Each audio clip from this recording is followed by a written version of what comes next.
Good morning. Good morning. Welcome to East Rose Unitarian Universalist Fellowship. Our speaker today is our own Reverend Robin Zucker. Our topic is Ted Lasso, the Maccabees, and the miracle of hope. As we meet this morning during the Jewish Festival of Hanukkah, with miracles abounding within its story, we'll explore how embracing tragic optimism opens us to gratitude, joy, and possibility. My name is Patty Walsh, and I am your worship leader this morning. We welcome those of you joining us here in the chapel and also joining us online via YouTube. We are especially glad to welcome any first-time visitors that we have today. You'll get a chance to get to know us a little better over coffee and tea after the service. This is now a good time to silence your cell phones, watches, all the things that go ding and buzz. Should also mention that there will be the conversation. Yes, spirited conversation. Spirited conversation will happen after the service today, right here. Get your tea and coffee and come on back for what I expect to be a great, lively, friendly conversation. Now, let's take out of order. East Rose sits on the occupied territory of the Clackamas Chinook people, who were forcibly displaced from this land to the Grand Ronde Reservation in 1855. We acknowledge the sacrifices endured by the ancestors of this land, and that our presence here today is only possible because of injustices committed against them.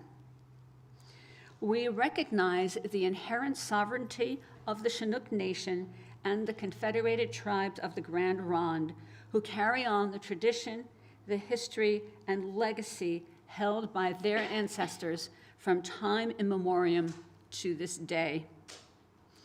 We seek meaningful relationships with these communities that foster repair.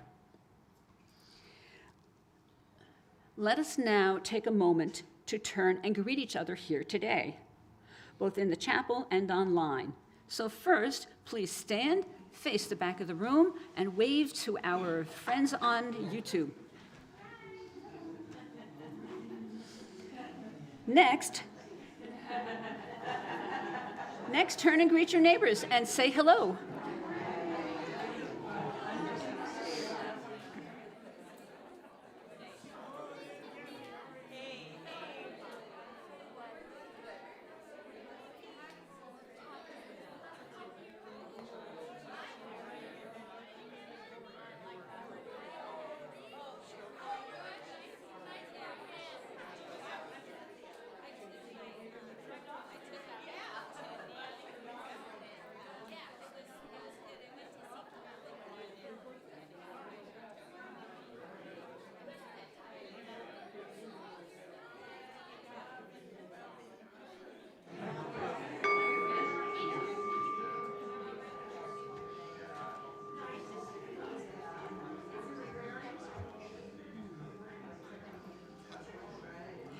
There'll be more time for a great conversation after the service.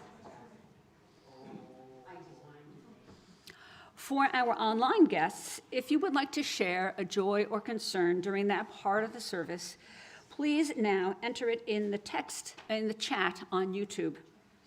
Those of us, they will be shared with everyone here. I also encourage you to identify yourselves in the chat so that we may better acknowledge your presence here with us today. And now I invite you all to join us in a responsive call to worship. Words will be on the screen. As usual, you get the white, I get the gold. The reading today is Hope Rises by Reverend John Burens and Reverend Rebecca Ann Parker. Hope rises.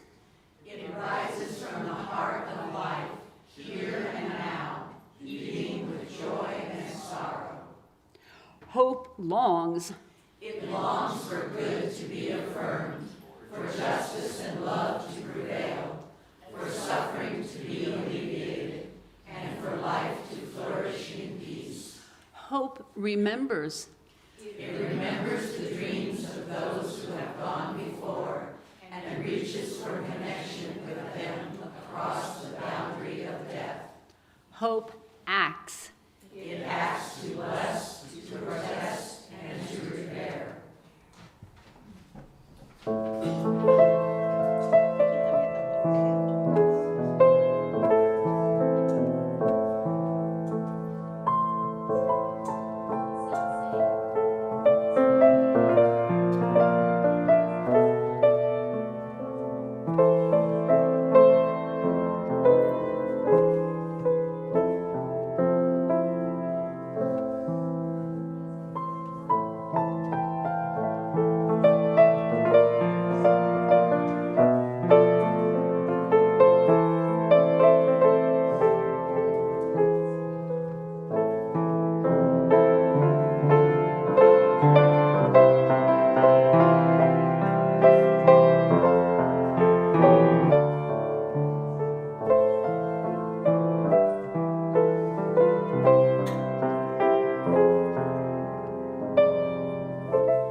In times of darkness, we kindle a beacon of hope. In times of oppression, we reach for a lamp of truth. In times of joy, we gather round a candle of celebration. We're now going to light the Advent candle. Each week until Christmas, we light a new candle on the Advent wreath. The circle of greenery reminds us of the eternal circle of life, without beginning or end. The candles remind us that we are each called to emit our glow amid the pain and suffering facing our world. The light of Advent grows brighter and brighter, guiding us inward towards peace, shared joy, and more love. The third Sunday of Advent is known as Gaudete Sunday, which is Latin for rejoice. Today, we light 3 candles: hope, peace, and joy.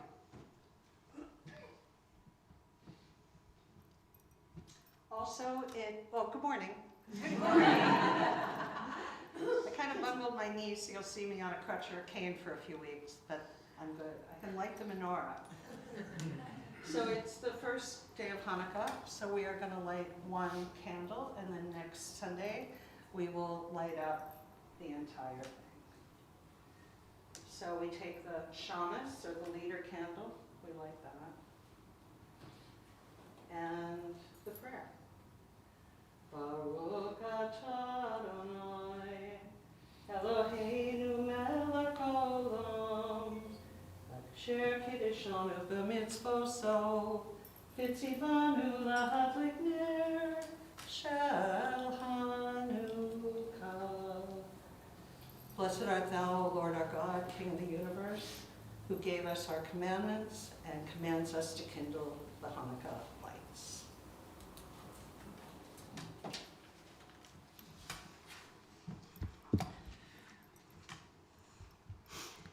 So, opening words. Again, good morning, and good to see you. I've been off for a couple weeks. Great to see such a great crowd as we move towards Christmas and celebrate Hanukkah today. My reading that ties in with the theme of miracles is by Walt Whitman. It's a poem called Miracles. Why, who makes much of a miracle? As to me, I know of nothing but miracles.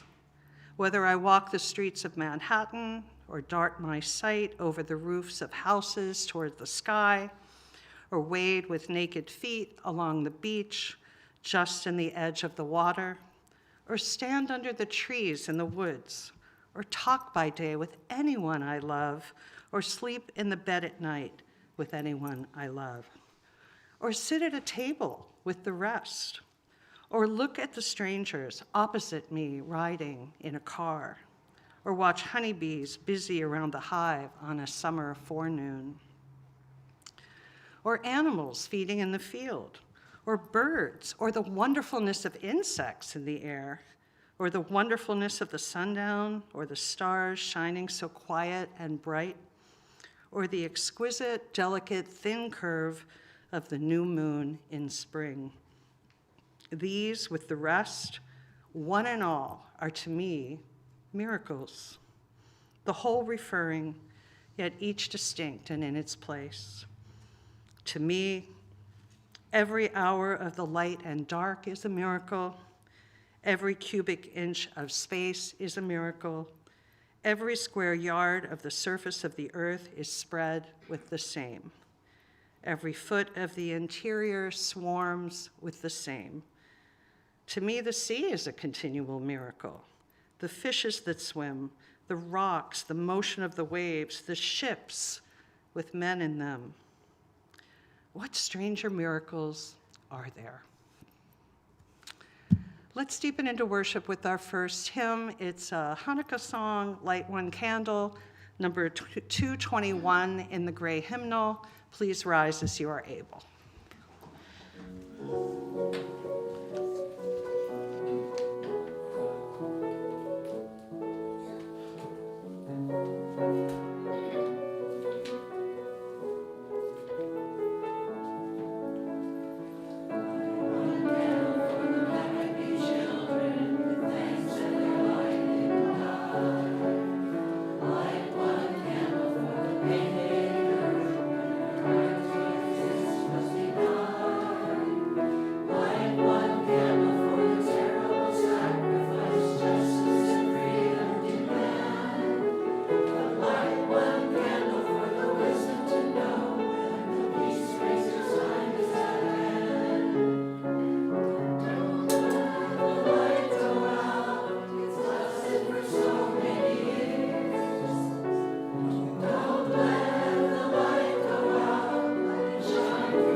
Tara will come up now with the children.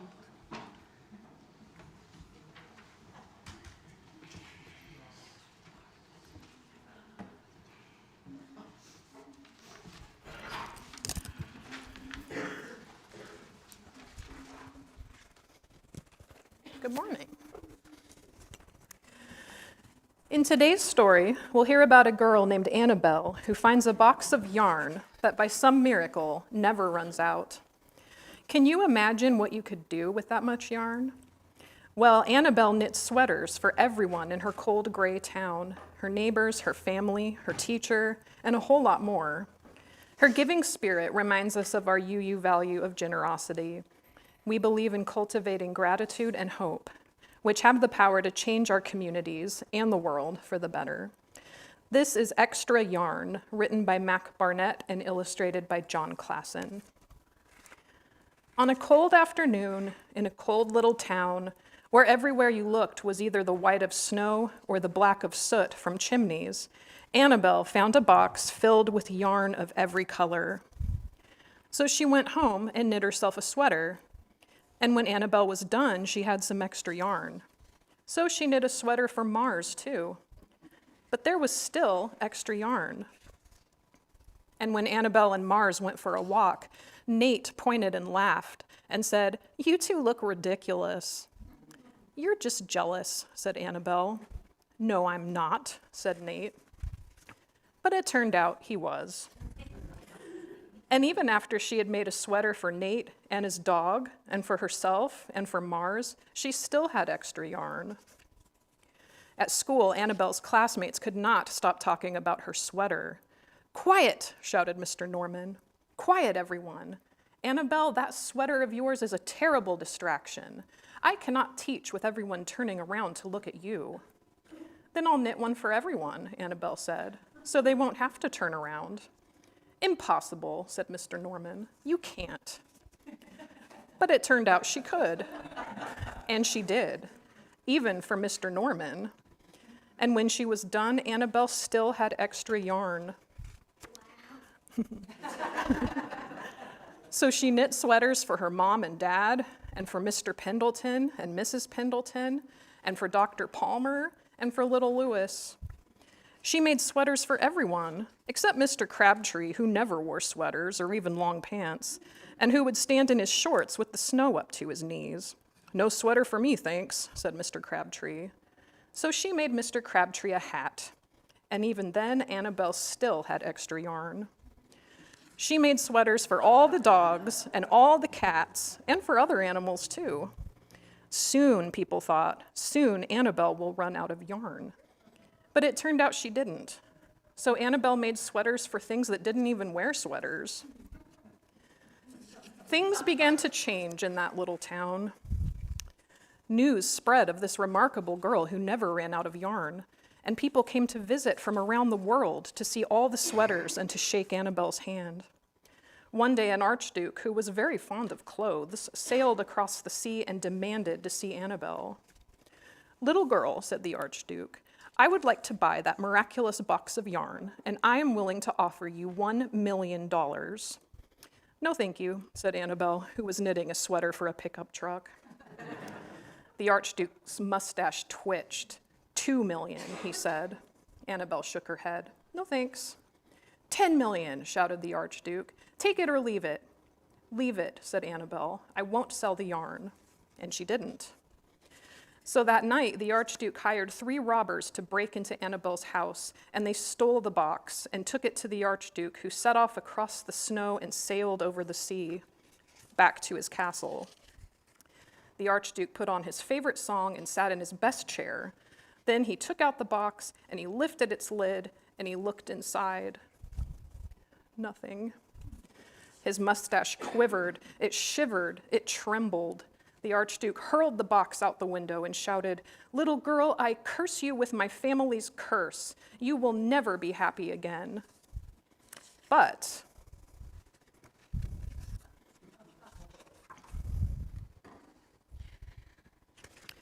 it turned out she was. May Annabelle's story remind us that hope, like her yarn, can stretch further than we ever imagined. Reverend Robin and the adults are going to keep talking about this while we head on back to RE. So if the adults along the center aisle will form a bridge, we'll sing the children out.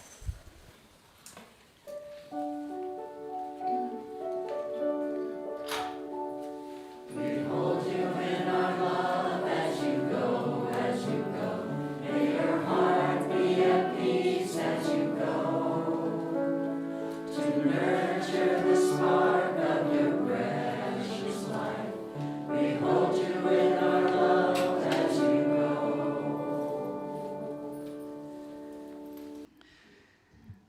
So I invite you now into some quiet time with me.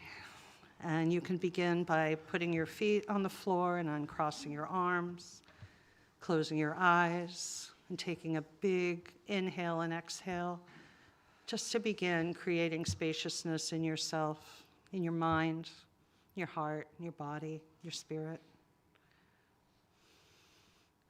Soften your face. Feel how much tension you hold in your face. Lower your shoulders. Really let them drop. See if you can loosen your jaw. Feel the weight come out of your arms. And then begin your rhythmic breathing.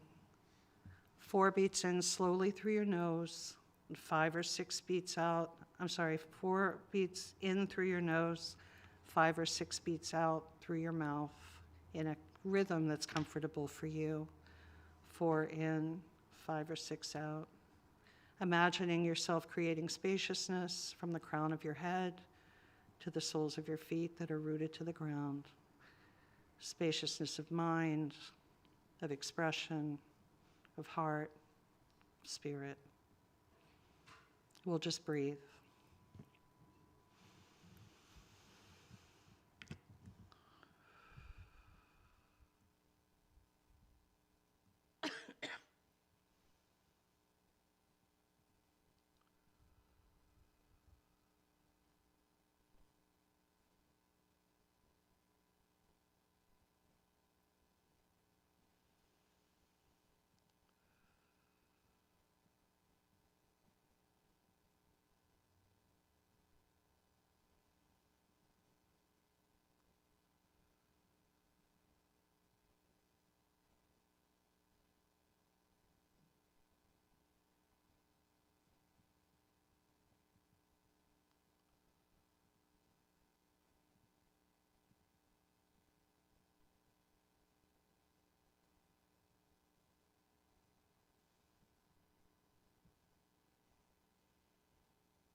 As you breathe, I offer these words.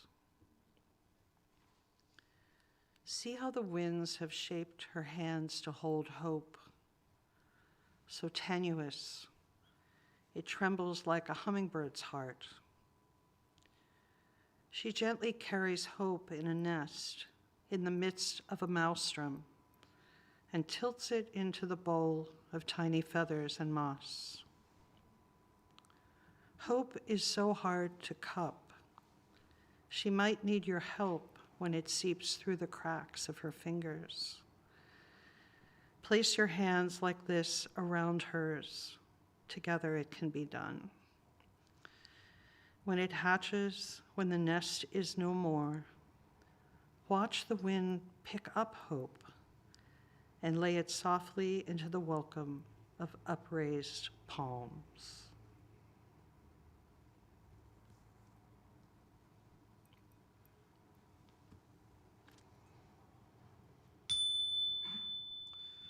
Slowly come out of your breathing. Do one more round, 4 in, 5 or 6 out. Check your body. And then a big exhale.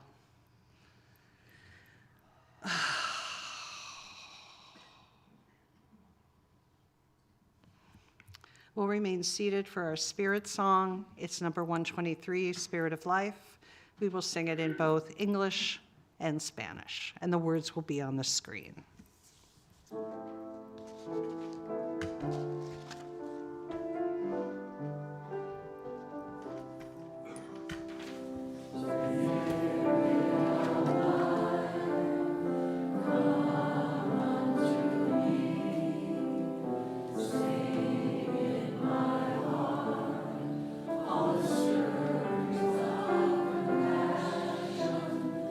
Oh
A simple hope.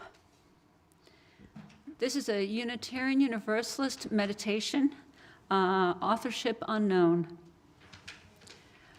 A simple hope. Last year, the It toy was some kind of beeping, computerized egg. The frenzy and desperation, reaching for the perfect gift, sold out everywhere, the egg. Hope can be kind of like that. People strain and struggle for the perfect definition. Is it new or future perfect? As in, we will all have survived? They argue over whether we even need a hope, more present than a maybe, even when you don't feel it. A healthy hope is the power behind that, choosing to stay with the doubt and fear, stay with the work that it takes to resist, leave giving up for another day. You could wrestle the words or sensations of hope to the mat, or you could, in this moment, be enough, belonging here sufficient. Feast on our irrepressible power to stay.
Oh, dreidel, dreidel, dreidel, I made it out of clay, and when it's dry and ready, oh, dreidel, I shall play. Do you know that song? Growing up in a Jewish home, I loved the Hanukkah dreidel game, and I especially loved ending up with more chocolate coins or pennies or pistachio nuts than my brother Jeff did. We concocted little rhymes to remember the meaning of the Hebrew letters printed on each side of the spinning top. Shin, shin, put one in. Nun means none, now I'm done. Hey, hey, half if I may. Gimel, gimel, give me all of your coins. Or pistachio nuts, or chocolate. The significance of these letters on a religious level rarely crossed our minds as we counted and hoarded our winnings. They represent the phrase Nes Gadol Hayam Sham, which means a great miracle happened there. A reference to how 1 day's worth of oil lasted for 8 days after a small band of Maccabee warriors reclaimed the temple from an evil king named Antiochus. Hence the menorah and the 8 candles that are lit. One TikTok pundit this week called it an ancient supply chain issue. Now, sure, my brother and I knew the story of Hanukkah. We went to Sunday school, but to be honest, what did we care about miracles? We had milk chocolate. The theme of miracles, the memory of miracles, the promise of miracles to come flicker around us at this time of year like so many menorah candles, solstice bonfires, and Christmas wreaths. It's December, and we yearn for the miraculous to pierce through the veil of the ordinary and inspire us, ground us, renew us, delight us. Miracle, from the Latin word mirare, that which invokes wonder and awe. We hunger for miracles, for wonder and awe, even as we struggle to define what actually might qualify as miraculous in our modern, disconnected world and in our relatively rational religion. Is it magical oil? Is it a blessed babe born in the manger? Is it the mysteries of nature with its ebbing moons and tides? Is it AI? Is it Miracle Whip or the Course in Miracles? Miracle Whip is my mother's favorite, by the way. Is it the very fact of our millions of year-old existence with our evolutionary ears and our opposable thumbs? Isn't that miraculous? Or the very reality of our enduring aliveness in all of its splendor and all of its drudgery? Yes. If we were to define a miracle in classical terms, we would call it an event which cannot be explained by the laws of nature, that some would attribute to divine intervention. On the other hand, the Christian theologian Augustine remarked that miracles do not happen in contradiction to nature, but in contradiction to what we know about nature. We have unlocked many of nature's mysteries over the centuries since Augustine, and yet miracles remain as much a modern preoccupation as they were an ancient one. Humorist Frank Gannon quipped, "Consider the miracle Mets of 1969. Did God really suspend the laws of physical matter all those years ago? Was that, in the words of Aquinas and Jake from State Farm, an act of God? Well, probably not. Miracles are heralded and hyped with increasing frequency in the media and on a plethora of websites, of course, including one called, I kid you not, Miracles Are Us. And they take PayPal and Venmo. Now, many of these modern miracles are the slightly suspect stepchildren of the incident at Lourdes in 1858, when a young girl with healing powers named Bernadette was declared a saint. Thousands still travel to Lourdes and to the Ganges River in India, the Shrine of Fatima, even the vortex at the peak of the Boynton Trail in Sedona, and other well-known miraculous sites around the world in a quest for healing or maybe just a moment of wonder and awe. The more recent tabloid miracle meccas send up some troubling red flags for me as they replace the sense of awe that miracles once embodied with a bizarre banality. For example, an image of the Virgin Mary supposedly appeared on the rear fender of Mr. Dario Mendoza's 1981 Chevrolet Camaro in Elsa, Texas. And even after washing his car, the image grew larger, causing people to flock there to pray at the blessed bumper. With his car engulfed by round-the-clock supplements, Senor Mendoza had to resort to hitchhiking to work. Hundreds of people made a pilgrimage to a hotel art, one of those hotel paintings, awful paintings, hotel art landscape painting purchased at an Oregon yard sale that was believed to harbor a living image of Our Lady of Guadalupe.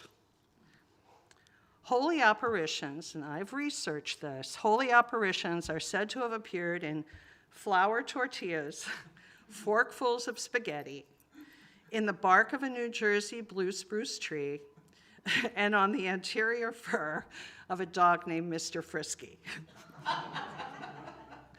The popular TV show Glee once focused on this phenomenon in a witty episode called Grilled Cheesus. But my personal favorite, and probably the most famous, is the so-called notorious nun bun, a cinnamon roll allegedly bearing the likeness of Mother Teresa that was discovered in a Nashville Bongo Javo coffee shop. I was horrified because I almost ate this divine dough, confessed Ryan Feeney, the employee who discovered it. This bun, we're talking about a cinnamon bun here, has been the subject of a 9-minute documentary film, has shown up on late night TV, and was eventually purchased for a mind-boggling amount of money. And the pious pastry now resides in a freezer.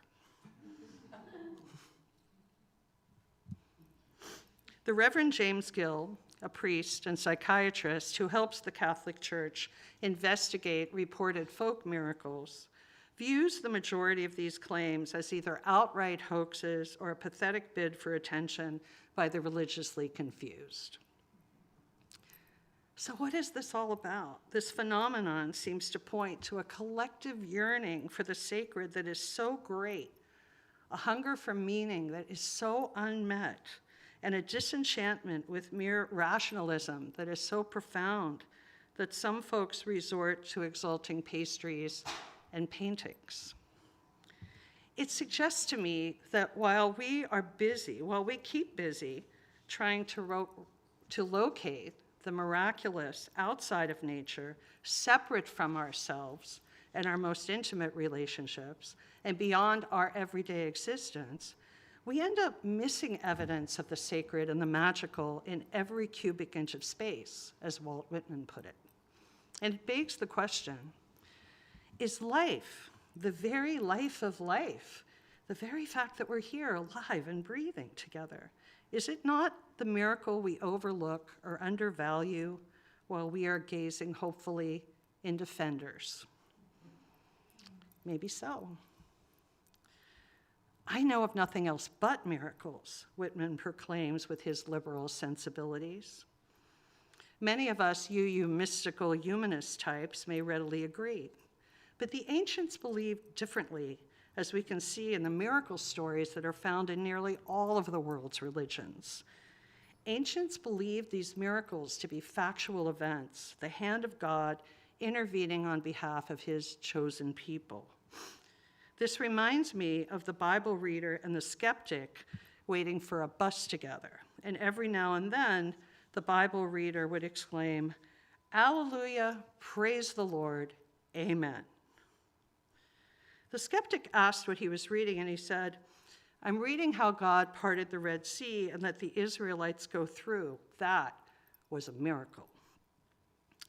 The skeptic quipped, "Well, don't believe everything the Bible tells you. The truth of the matter is that that body of water was only really 6 inches deep, so it wasn't really a miracle." So the convert nodded, but kept on reading and suddenly let out a big, "Alleluia, praise the Lord, amen." "What is it this time?" asked the skeptic. And the Bible reader said excitedly, "This one is a real miracle. God drowned the whole Egyptian army in 6 inches of water." What can I say? Perception and faith. So where do we come into all of this as Unitarian Universalists? With the rise of natural sciences in the 17th and 18th century, and a new view of nature as a machine operating according to immutable laws, the traditional idea of miracles came under sharp attack, and liberals rejected the idea that faith needed miraculous proofs.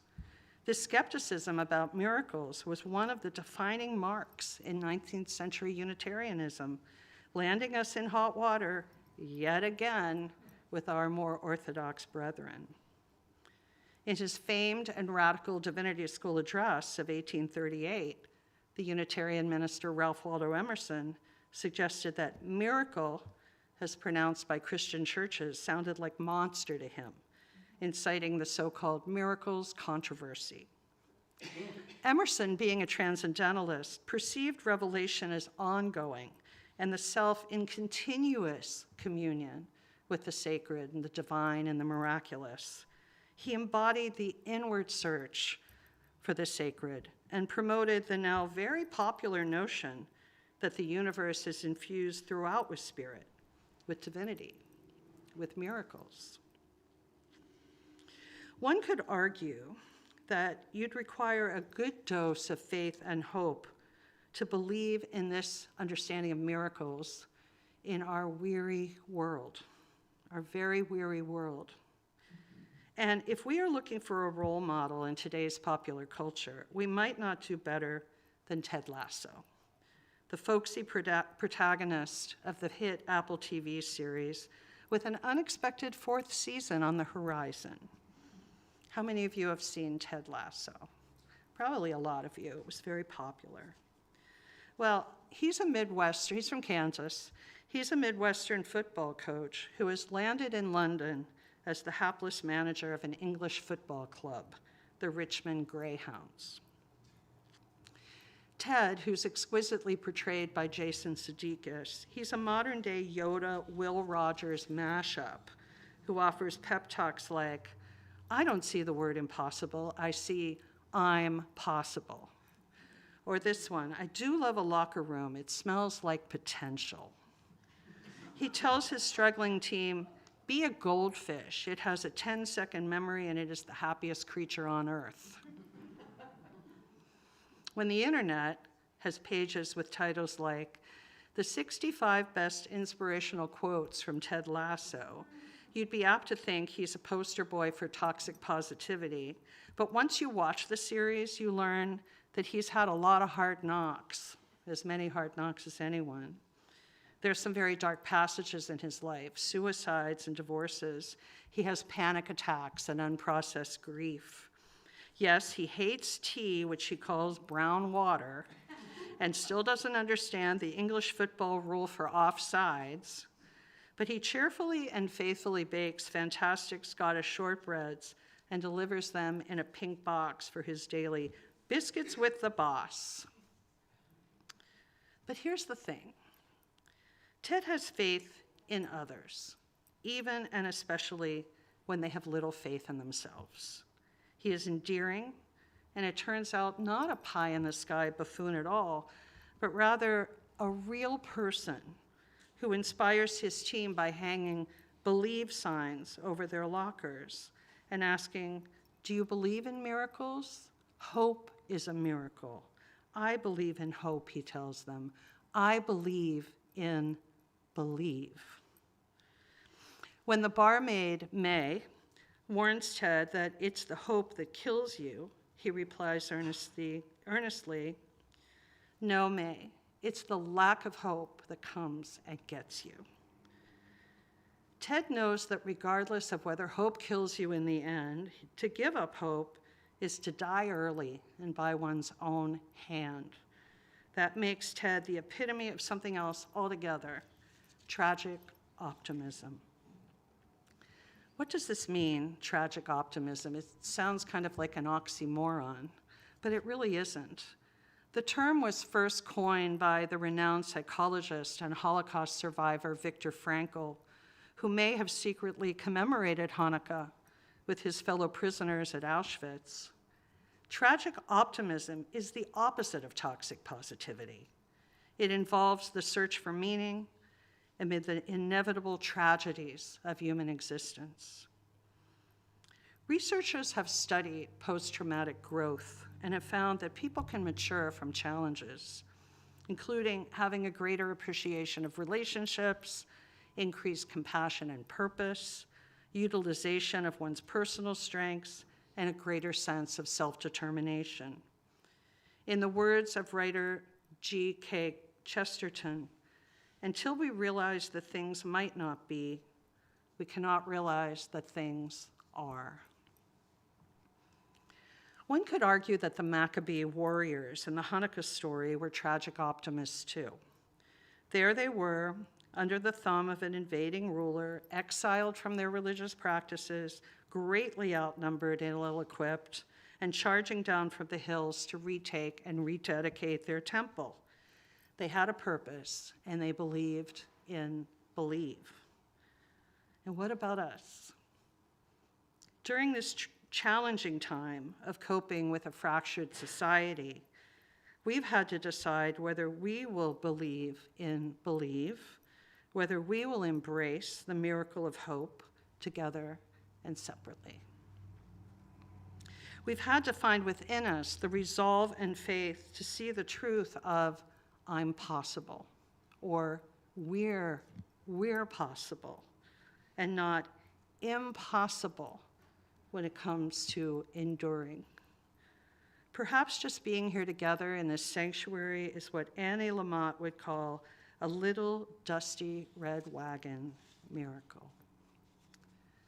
How does that sit with us as we sit here this morning, shoulder to shoulder and heart to heart in this very room, celebrating Hanukkah and Advent, maybe still digesting the turkey and pie, anticipating the solstice and Christmas, perhaps awaiting union with loved ones, with humanity, with creation itself? Do we buy it? Perhaps we are awaiting many different individual miracles, large and small: reconciliation or peaceful parting, forgiveness, a favorable medical diagnosis, new employment, a new awareness or path. This week in our homes, some of us may cluster in intimate circles around the menorah candles, feasting on potato latkes. We may gather around a solstice bonfire on the 21st, drawing together in what Dylan Thomas called the close and holy darkness. Who knows what evidence of the sacred, what sense of union, what window into paradise, what moments of genuine feeling or insight, what jingle bells and fresh evergreen scents might be glimpsed or felt or heard if we keep our eyes and our minds and our ears and our hearts and our spirits open to the miraculous. Nes Gadol Haya Shem. A great miracle happened there in that temple of old, and it happens here too, and who knows where else. If we look to this day, get out of the way, and allow these miraculous moments to emerge like three-dimensional images popping out at us from one of those magic eye books. For us to be deeply touched by this wonder, to experience the miraculous, we need to loosen our grip over our presumed control of the universe and accept a more humble place within the matrix that connects all life in an interdependent web of reason and mystery. It's a tricky balance, one that Ted Lasso seems to comprehend when he asks if we believe in miracles, if we believe in believe. The thing is, we can be open to the miraculous, and I hope we will, but we can't special order our miracles and demand overnight shipping. Because perhaps the miracle will come in a form we don't expect. And I don't mean fenders or pasta bowls. Perhaps it will not save us or fix us, although it may redeem us or transform us in some healing or liberating way. A miracle may come to us in the form of greater acceptance about what is unpleasant about ourselves or others, and hold us in the tragic optimism that activates hope. Perceiving our lives as miracles, for better or ill, calls us back out of hubris and pride and into balance. It calls us back into the miraculousness of Whitman's honeybees busy around the hive, the wonderfulness of the sundown, the exquisite, delicate curve of a new spring moon, every cubic inch of space. It pulls us into co-creation with the sacred on this disenchanted planet where people are hungry for food and they are hungry for inspiration and for meaning that cannot be given to them by science or the material world. So miracles are for anyone who chooses to believe, and that is the heart of Hanukkah and the soul of Christmas. So abide with us in hope O mysterious presence, O amazing universe, spirit of life. You be the potter, we'll be the clay. Fashion us into little dreidels and set us spinning amidst the miracles and the chocolate coins and the pistachio nuts and the candy canes and the manger hay. Spinning and bumping up against exquisite delight and abject brokenness, spinning along an axis of hope in a star-filled night. Spinning ourselves open in wider and wider circles of connection, spinning and spinning and spinning as we are borne forward on a wintry wind and born into wonder. Blessed be, blessed we, believe and believe. Shalom and amen. Our final hymn is number 346 in the gray hymnal. Come sing a song with me. Please rise as you are able.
Be seated.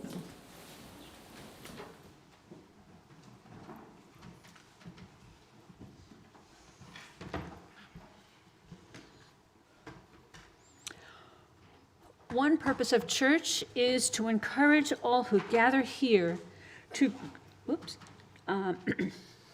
to grow more generous in spirit and in action. This is the great end of many of the world's faith traditions, to bring human beings closer to the divine by acts of creation and compassion. We will now take an offering that allows us to exercise that all-important generosity of spirit.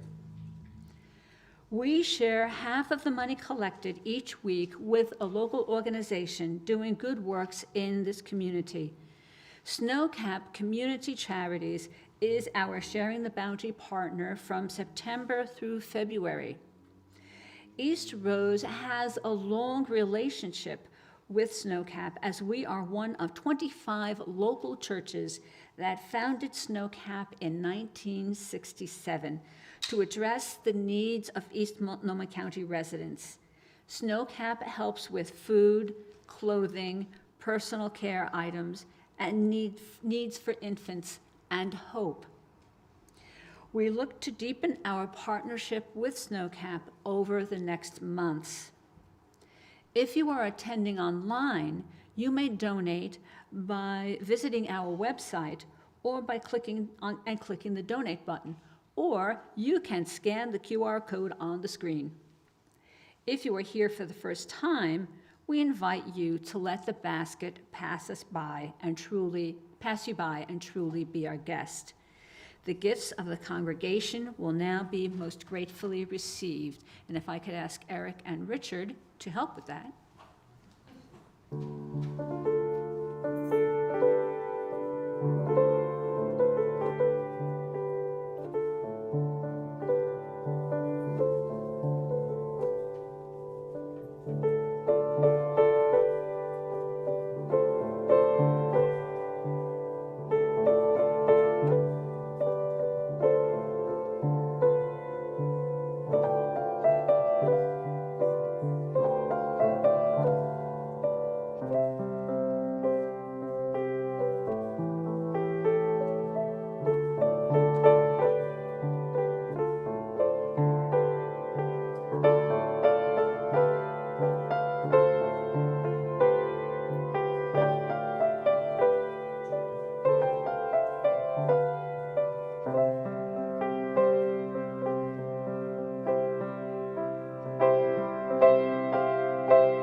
Please remain seated and sing our song of gratitude, number 1010 in the teal hymnal, We Give Thanks. The words will be on the screen.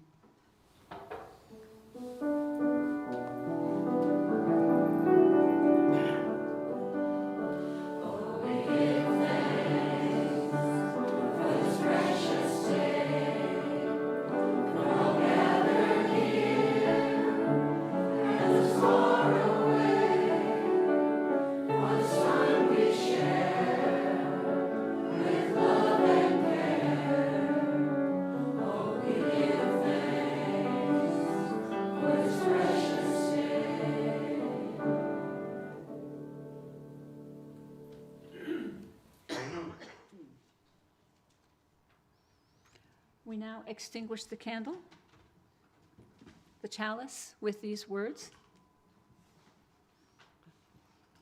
Go ahead, Patty.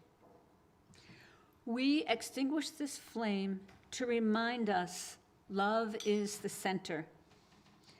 As we explore and rest, engage and heal, love remains the center. When all we can see is cold ashes, love remains.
It's time for announcements. And I want to begin by thanking everybody who helped put this service together. Music, audio, greeters, everybody. And there's more. Want to also thank Eric Wheeler for, this is a thank you from Keene, for doing the gutters. Yeah, very much appreciated. That is a unique contribution. Want to remind everybody that our Christmas Eve celebration will be on, well, Christmas Eve, the 24th, 10 days from now, so 4:30 here, and we're going to do a cookie exchange too. So come experience the joy and the camaraderie of a Christmas Eve together at East Rose. There will be lots of music and cookies. Let's see. Phyllis has a Christmas concert this afternoon. I lost the paper, so I'm going to say refer to Phyllis to get the details right. It's this afternoon. It is at the German American Society, and I think 2:30. Is that right? 3 o'clock at the German American Society. See Phyllis for the details. And the last announcement, the hikers, the Wednesday hikers, we didn't get our announcement in on time, so here I am announcing that we will meet at my house at 9 o'clock. I'll give you the address if you're interested. We are going to go do Mount Tabor, so come walk in rain with me. Actually, hopefully it won't rain.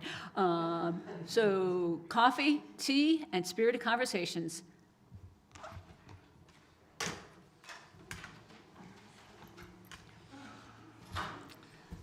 If I could get a few folks to set up the circle for spirited conversations, I would very much appreciate it. And now let us join together in our unison benediction. The words are on the screen. Go out into the world in peace, have courage, hold on to what is good. Return to no person evil for evil. Strengthen the faint-hearted. Support the weak. Help the suffering. Honor all beings. Go out in joy and return in love. Blessed be.